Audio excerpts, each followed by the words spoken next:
Arriving in the Swedish capital Stockholm Tuesday, US Secretary of State John Kerry said much progress had already been made towards holding a Syria peace conference that he expects to take place in early June. We will continue to work.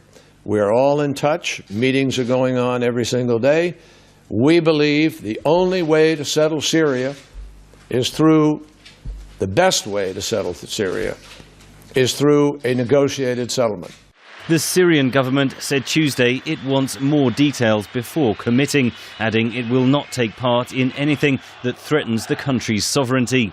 Kerry said he believes government envoys will attend, but had this warning for Syrian President Bashar al-Assad. If President Assad decides to miscalculate again about that, as he has miscalculated about his own country's future over the course of the last years, it is clear the opposition will be receiving additional support. So far, the US has stopped short of supplying weapons to the opposition, but allies Britain and France are pushing for an end to the European Union arms embargo, and Turkey's Prime Minister in a US visit this week is expected to press Washington for help arming the rebels.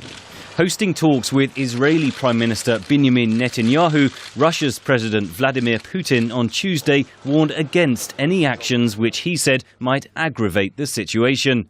Israeli warplanes carried out alleged strikes last week on military targets in Syria, fearing that arms could be destined from Iran to the Lebanese militant group Hezbollah.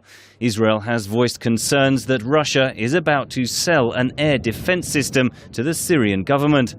If a peace conference happens, it's unclear whether Russia and the West can bridge their differences, says Andrew Tabler, Senior Fellow of the Washington Institute for Near East Policy. The United States wants Assad to step aside.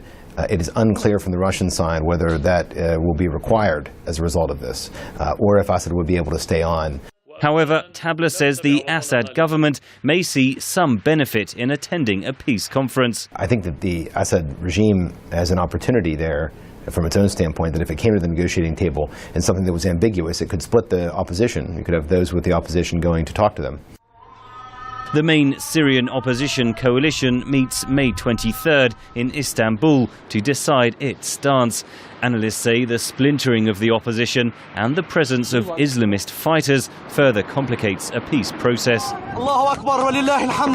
Meanwhile, in Syria, the brutal conflict grinds on. This video purports to show a government helicopter shot down Monday in Idlib province. Henry Ridgwell for VOA News, London. الله أكبر لله الحمد.